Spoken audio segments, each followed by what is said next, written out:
శ్రీ రేణుకా ఎల్లమ్మ తల్లి జ్యోతిష్యాలయం ఎలాంటి సమస్యలకైనా గురువుగారు పరిష్కారం కొన్ని రోజుల్లోనే జరిపిస్తారు. భార్యాభర్తల మధ్య సమస్యలు, ప్రేమ సమస్యలు, కుటుంబ సమస్యలు, వ్యాపారంలో నష్టం రావడం, స్త్రీ పురుష వశీకరణం 100% గ్యారంటీ. మీకు ఎటువంటి సమస్యలున్నా జ్యోతిష్యం చెప్పబడను. గురువుగారి ఫోన్ నంబర్ 8466923012. ఓం సాయిరామ్. సమర్థ సద్గురు సాయినాథ్ మహారాజ్కి జై. సాయిబాబా భక్తులందరూ కూడా నమస్కారం అండి. సాయినాథుని ఆశీస్సులతో అందరూ కూడా సుఖంగా, సంతోషంగా, అష్టైశ్వర్య, ఆరోగ్య అభివృద్ధితో ఉండాలని మనస్ఫూర్తిగా కోరుకుంటూ ఈరోజు ఈ వీడియోని మొదలు పెడుతున్నాను.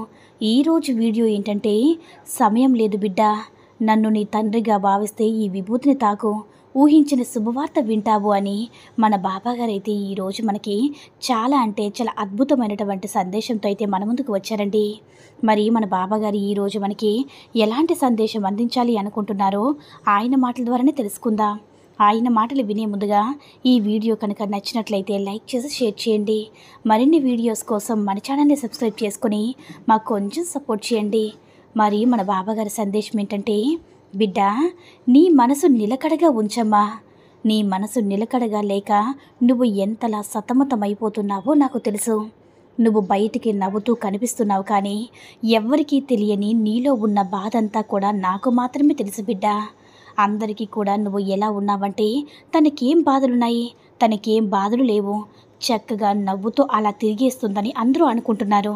కానీ నీలో ఉన్న నీకున్న బాధ ఏమిటో నాకు తెలుసు బిడ్డ. నీ సాయికి తప్ప ఇంకెవరు అంటే ఇంకా బాధలు ఎవరికి తెలుస్తాయి చెప్పమ్మా? నీ సాయికి నీ బాధలన్నీ కూడా తెలుసు. నీ మనసు నిలకడగా ఉంచుకోమ్మా. విన్నవన్నీ కూడా నిజం కాదు, చూసేవన్నీ కూడా నిజం కాదు. అలా నువ్వు ప్రదేశాన్ని చూసినా సరే, ఎవరినైనా సరే, అంటే మాటలన్నా సరే నమ్మి మోసపోకమ్మా. ఇది నీ జీవితంలో ఎన్నోసార్లు జరిగిన సంఘటన కదా బిడ్డ. ఎన్నోసార్లు నీ జీవితంలో ఎన్నో ఒక అద్భుతాలే జరిగాయి. ఒక్కసారి గుర్తు తెచ్చుకోమ్మా చెప్తున్నాను.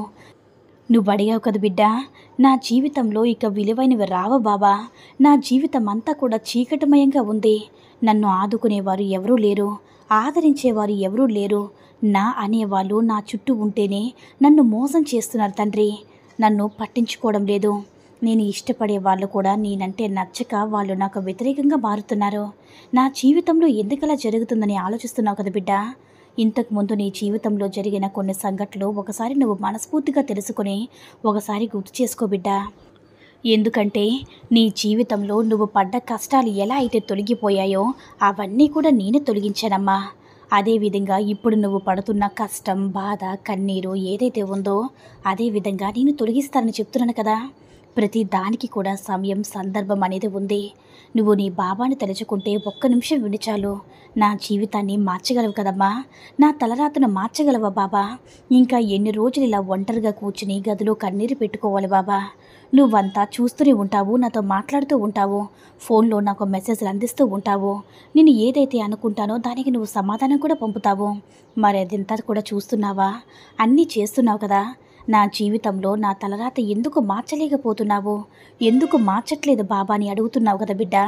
అయితే విను, ఒక ఊరిలో 2 భార్యాభర్తలు ఉన్నారు. వాళ్ళు ఎప్పుడు కూడా చాలా సంతోషంగా, ఆనందంగా జీవిస్తూ ఉండేవారు. ఒక రోజున అనుకోకుండా భార్యాభర్తలిద్దరికీ కూడా ఒక పెద్ద గొడవ జరిగింది.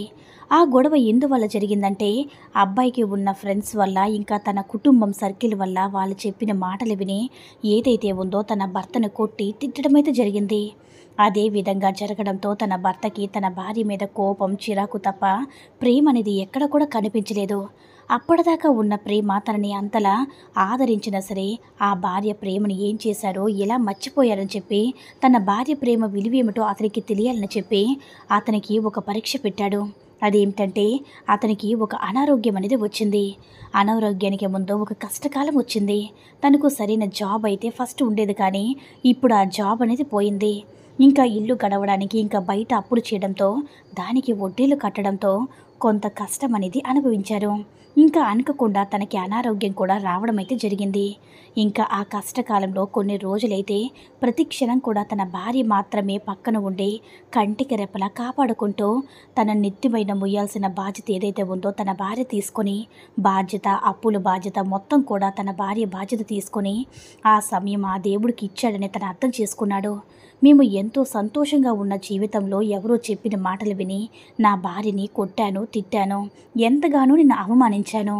ఈరోజు ఆ కష్టకాలంలో ఉన్నప్పుడు తన కుటుంబాన్ని పోషిస్తూ, నా తల్లిదండ్రులుగా భావించి తన కష్టాలు పడుతూ తన కుటుంబాన్ని పోషిస్తూ, నన్ను చంటి బిడ్డల్లా చూసుకుంటూ, నన్ను హాస్పిటల్లో తిప్పుతూ, నా తల్లిదండ్రుల్ని నా తండ్రిగా అంటే తన తండ్రిగా ఆదరిస్తూ ఇంతలా చూసుకున్న భార్యను ఎవరో ఏదో చెప్పిన మాటలు అమ్మ, నాన్న, నా ఫ్రెండ్స్ విన్నాను.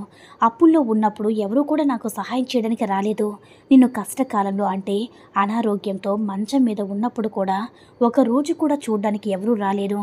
నా భార్య మాత్రమే నన్ను ఇంతలా చూసింది. దేవుడా, నువ్వు నాకు ఈ కష్టకాలం ఇచ్చి అనారోగ్యాన్ని ఇచ్చి నాకు మంచి పని చేశావు. నాకు నువ్వు ఇంత అన్యాయం చేస్తున్నావని చెప్పి నేను ఎంతో తిట్టాను, కానీ ఎంతగా బాధ పెట్టానో నా కళ్ళు తెరిపించడానికి ఇదొక గుణపాఠమని ఈరోజు నాకు తెలిసింది బాబా. కాబట్టి ఈరోజు నా భార్య అంటే ఎప్పుడు కూడా ఈ రోజు నుంచి నా భార్యని కంటతడి పెట్టకుండా నేను చూసుకుంటాను. నా తల్లిలా నేను తనని ఆదరిస్తూ తనని కంటతడి పెట్టకుండా ఎంతో ప్రేమగా చూసుకుంటాను అని ఈరోజు నీకు మాట ఇస్తున్నాను బాబా అని ఆయనలో మార్పు వచ్చింది బిడ్డ. జీవితంలో జరిగిన సంఘటన ఎవరి జీవితంలో ఎప్పుడు ఏ విధంగా మార్చాలో నాకు తెలుసు బిడ్డ. నీ జీవితంలో కూడా అదే విధంగా నీకు మంచి జీవితాన్ని ప్రసాదించే బాధ్యత నాది. అది నీకు ఏం జరిగినా సరే నీ మంచి కోసమే అనుకోమ్మా. నేను ఏం చేసినా సరే నీ బాగు కోసమే అనుకో. నేను ఏం చేయాలనుకున్నా సరే ఇప్పుడు నీకు కష్టం విలువ అంటే నీకు కష్టాలు ఇచ్చానంటే అందులో నేను ఏదో ఒకటి నేర్చుకోమని చెప్తున్నాను తల్లి. బంగారం అనేది కొలువులో కాలిస్తేనే కదమ్మా ఒక అందమైన హారంలా మారుతుంది. అలాగే బిడ్డ, నీ జీవితంలో ఇప్పుడు కష్టాలు ఎందుకు ఇస్తున్నానంటే అందులో నువ్వు ప్రతి ఒక్క గుణపాఠాన్ని ఎవరు నీవారో, ఎవరు అయినవారో, ఎవరు పరాయివారో తెలుసుకోమంటున్నానమ్మా. అందుకే బిడ్డ, అందరినీ ఎవరు ఎలాంటి వారో తెలుసుకొని నీ జీవితం ఎలా మలుచుకోవాలో, ఎవరు నీకు కష్టంలో సహాయం చేస్తారో, ఎవరు నీకు కష్టంలో తోడు ఉంటారో, ఎవరు నిన్ను వెనుతిరిగి వెన్ను చూపుతారో అందరినీ కూడా గుర్తు చేసుకుంటూ ఉండు. అప్పుడే నీ జీవితం ఇంకా ఇంకా ఆనందంగా ఉంటుందమ్మా. ఏం సాధించాలో, ఏం చేయాలో ఇక ముందు నీకే తెలుస్తుంది బిడ్డ. నువ్వు నీ తండ్రి ఏది చేసినా సరే నీ కోసం, నీ మంచి కోసమే చేస్తానమ్మా. నీ భవిష్యత్తు కోసమే చెప్తాను. నేను ఏం చెప్పినా, నేను చెప్పిన మాటలు కానీ, నేను చెప్పిన సందేశం కానీ, నేను చేసిన కష్టాలు అంటే నీకు ఏదైనా ఒక బాధ్యత అప్పగించినా సరే, ఏదైనా సరే నీ మంచి కోసమే. నువ్వు ఉన్నత స్థితిలో ఉండాలని చెప్పే చేస్తాను తల్లి. నువ్వు రాటుదేలాలి. కష్టంతో రాటుదేలని నీ మనసు ఇంకా ఉన్నత స్థానంలో ఉండేందుకు పరుగులు తీస్తుంది. అందుకే బిడ్డ, ఇప్పుడు నీకు ఈ కష్టాలు వచ్చాయంటే సంతోషం సమయం అనేది ముందు ముందు ఉందని నువ్వు గమనించుకోవాలి. ఇక నుంచి నీ సాయి తండ్రి చెప్పిన మాటలు విని నీ మనసు ప్రశాంతంగా ఉంచుకొని ఇక నుంచైనా సరే నీ సాయి మార్గంలో నడిచి సంతోషంగా ముందుకు వెళ్ళిపోమ్మా. ఎవరో ఏదో చెప్పారని, ఎవరో ఏదో అన్నారని అస్సలు భయపడకు, బాధపడకు, దిగులు పడకు. మరింత ధైర్యంగా ముందుకు వెళ్ళిపోతే ఎవరైతే అన్నారో, ఎవరైతే ఏదైతే నేను వెనక్కబట్టి లాగాలనుకుంటున్నారో నువ్వెవరిని పట్టించుకోకుండా నీ పని నువ్వు చేసుకుంటూ ముందుకు వెళ్ళిపోతుంటే నీకున్నటువంటి సమస్యలన్నీ కూడా పటాపంచలైపోతాయమ్మా.